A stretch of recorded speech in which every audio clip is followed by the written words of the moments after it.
व्यासपीठ गुरुच्या वर्गाने मित्र मैत्रिणींनो, पदोपदी पसरून निखारे आपल्या जाती होऊन या बेबान धावले भारत मातेसाठी. पदोपदी पसरून निखारे आपल्या जाती होऊन या बेबान धावले भारत मातेसाठी. कधी न थांबले विश्रांती सव पाहिले न मागे संघर्षातून टिळकांनी विणले स्वातंत्र्याचे धागे.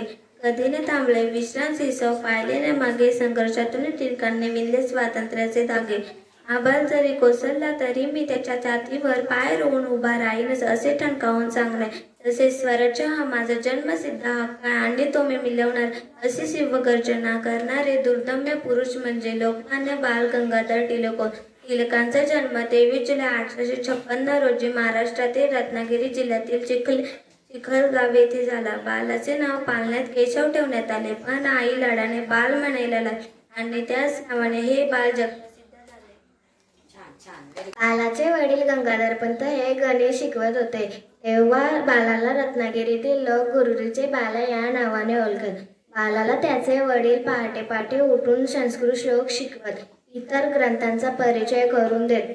घरी कोणी पाहुणा आला की गंगारामपंत बालाला गणित सोडवायला सांगायचे.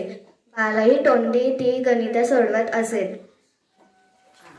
टिळक हे लहानपणापासून अत्यंत हुशार होते. गणित हा त्यांचा आवडता विषय होता. संस्कृत भाषा त्यांना खूप आवडायची. टिळकांना अन्यायाविरुद्ध चीड होती. त्यांची बंडखोर वृत्ती आणि कणखोर बाळांना लहानपणापासूनच दिसत होता. मी शिंगा खाल्ल्या नाहीत म्हणून मी चढाई खाणार नाही असे निर्भय उत्तर देण्याची धमक त्यांच्यात होती. शाळेत 12-13 वर्षाची असतानाची गोष्ट. 5 ओळ्यांच्या लेखनामध्ये संत शब्द 3 मिळाला. बाळाने तो 3 प्रकारे लिहिला. शिक्षकांनी 1 शब्द बरोबर ठरवला, इतर 2 शब्द चूक दिले. तेव्हा 12 वर्षाचा टिळक आपल्या न्यायासाठी शिक्षकांना घेऊन हेडमास्तरांकडे गेलो आणि हेडमास्तरांनी बाळाचे 3ही शब्द बरोबर ठरवले. बाळाचे पाय पाळण्यात दिसतात या उक्तीप्रमाणेच लहानपणापासून या तेजस्वी सुराचे ते चमकू लागले. एकदा गुरुजी वर्गात गणित शिकवत होते. सर्व मुलांनी दिलेली उदाहरणे वहीमध्ये लिहिली आणि सोडवायला सुरुवात केली. टिळकांनी मात्र एकही उदाहरण वहीमध्ये लिहिले नाही. गुरुजींनी टिळकांना विचारले तेव्हा वहीमध्ये न लिहिता टिळकांनी सर्व उदाहरणे उत्तरासहित अचूक सांगितली. टिळक इतके बुद्धिमान होते. टिळकांच्या कुशाग्र बुद्धीमुळे शिक्षक त्यांना सूर्याचे पिल्लू असे मानत.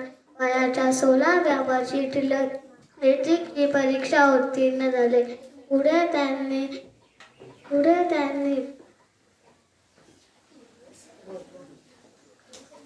टिळकांनी गणित विषयातून BA ची परीक्षा उत्तीर्ण झाले. पुढे त्यांनी LLB पर्यंत मजल मारली व ते वकील झाले.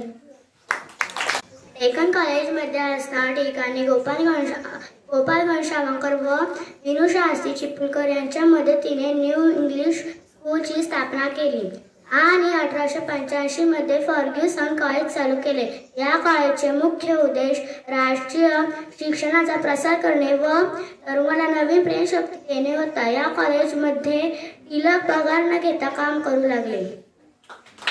इंग्रजांच्या अन्यायाचा गुरखा फाडण्यासाठी टिळकांनी केसरी व मराठा वृत्तपत्रे सुरू केली. गोरगरिबांवर अन्याय करणाऱ्या गोऱ्या सरकारचे डोके ठिकाणावर आहेत का? राज्य करणे म्हणजे सूट घेणे नव्हे, देशाचे देवदेव अशा जळजळीत अग्रलेखातून ठणकावले.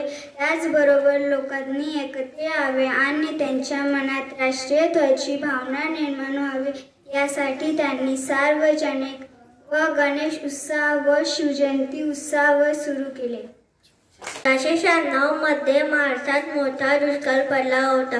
टिळकांनी शेतकऱ्यांना संघटित होण्याचे आवाहन केले, त्यांच्या हक्कांबद्दल जागृत केले आणि वर्तमानपत्रांद्वारे सरकारला त्यांच्या हक्कांची जाणीव करून दिली.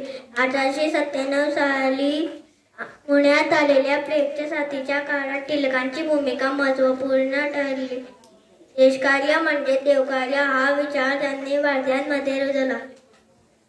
लॉर्ड कर्झन याने 1905 मध्ये बंगालची फाळणी केली. या फाळणीविरुद्ध संपूर्ण देशात आंदोलनाचा जो भडका उडाला त्याचे नेतृत्व लोकमान्य टिळक, लाला लजपतराय, बिपिनचंद्र पाल यांनी केले. त्याचवेळी या तिघांना लाल बाल पाल म्हणून प्रसिद्धी मिळाली. या चळवळीतून टिळकांचे नेतृत्व राष्ट्रीय स्तरावर प्रस्थापित झाले. टिळक राष्ट्रीय नेते बनले. टिळकांच्या आग्रहामुळे जनतेच्या मनात आपल्याविषयी असंतोष निर्माण होत आहे. हे पाहून इंग्रजांनी टिळकांविरुद्ध राजद्रोहाचे खटले भरले आणि त्यांना 6 वर्षाची शिक्षा ठोठावली. मंडालेच्या तुरुंगात असताना टिळकाने भगवद्गीतेवरील गीता रहस्य हा ग्रंथ लिहिला. 1914 या दिवशी मंडालेच्या कारागृहातून टिळक सुटले आणि त्यांनी पूर्ववत आपले काम चालू केले. 1916 साली टिळकांनी डॉक्टर ॲनी बेझंट यांच्या सहकार्याने होम रूल लीग संघटनेची स्थापना केली. तसेच हिंदी भाषेला राष्ट्रभाषेचा दर्जा मिळायला हवा याकरिता सर्वात आधी पुढाकार टिळकांनी घेतला. टिळकांना वेद, धर्मशास्त्र, गणित, कायदा, विज्ञान या विषयांत गती होती. टिळकांनी आर्यांचे वसतिस्थान, शास्त्रीय पंचांग, गीता रहस्य असे ग्रंथ लिहून आपल्या विद्वत्तेचा परिचय घडविला. टिळकांनी आपले तन-मन-धन प्रामुख्याने राजकीय चळवळीकडे लावले असले तरी त्यांची राजकीय कार्याबरोबरच अनेक समाजकीय कार्य चालू होती. सूरज काँग्रेसनंतर दारूबंदीची चळवळ सुरू केली. दारूबंदीवर लेख लिहून व्याख्याने दिले.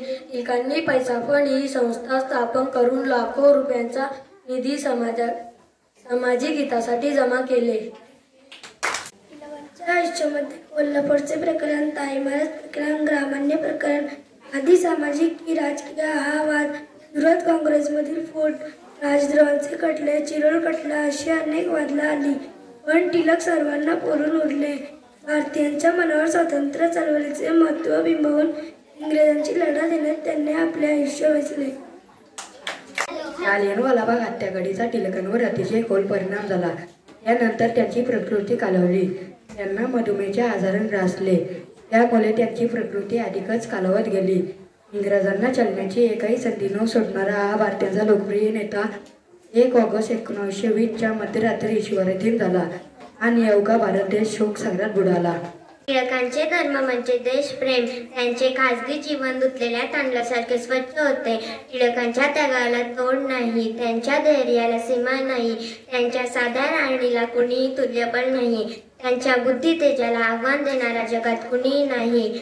भीष्मांचा दृढ निश्चय आणि कृष्णाचा मुत्सद्दीपणा हे त्यांचे आदर्श होते. ग्लानीरभोवती हा महात्मा खरोखरच भारताला हा महात्मा खरोखरच चेतना देऊन गेला.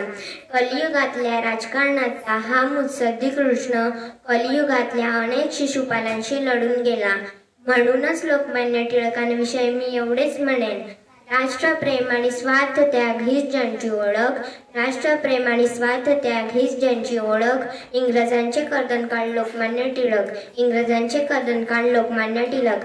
लोकमान्य टिळकांना माझे विनम्र अभिवादन. जय हिंद.